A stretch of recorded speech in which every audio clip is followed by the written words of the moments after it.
Hey everybody, it's me, Gregory Mannarino. How are you today? It is Wednesday, April 25th, 2018. Alright people, here we go. As I had said a couple of days ago, we're starting to see a few things fall together, and it's proving to be very interesting. So let's start off with this. As I am doing this video blog, despite, once again, blowout earnings from a couple of really good companies, really big companies, stocks are down across the board. Dow Jones Industrial Average is down about 150 points. Okay, so this is what's falling in place right now. If you recall, a couple of days ago, I kind of went off the deep end about lines in the sand.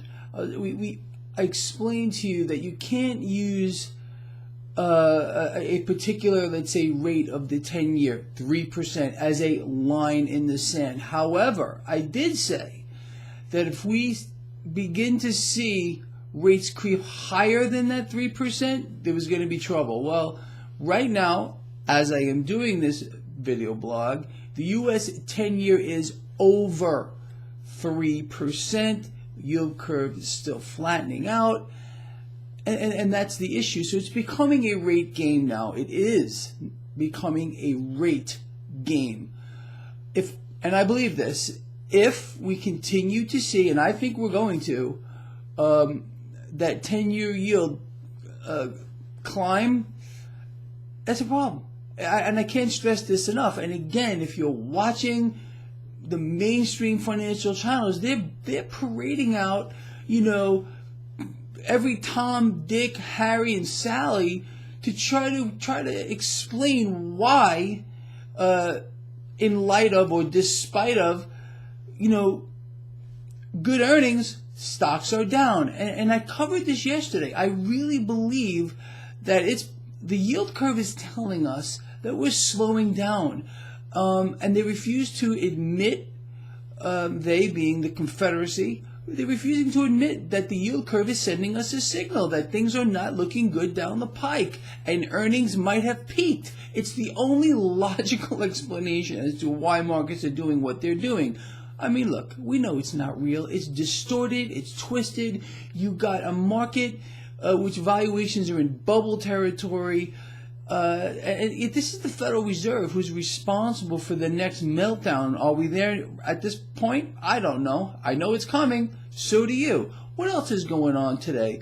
Gold is down significantly. Silver is down significantly. The dollar is up a little bit. Cryptos are getting hit today. So there's a lot of stuff going on here. Market's trying to, I would assume, reprice whatever it believes is going on right now, and it's going to be interesting to watch.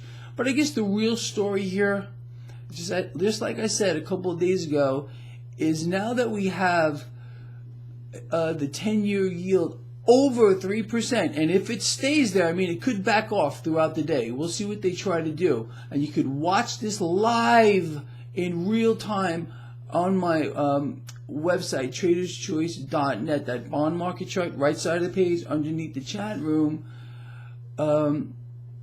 It should really give you an idea of what's going on here. And that yield curve, people, I can't stress this enough. I showed you in the video that I did last night how you can watch the spread between the 10 and the 30.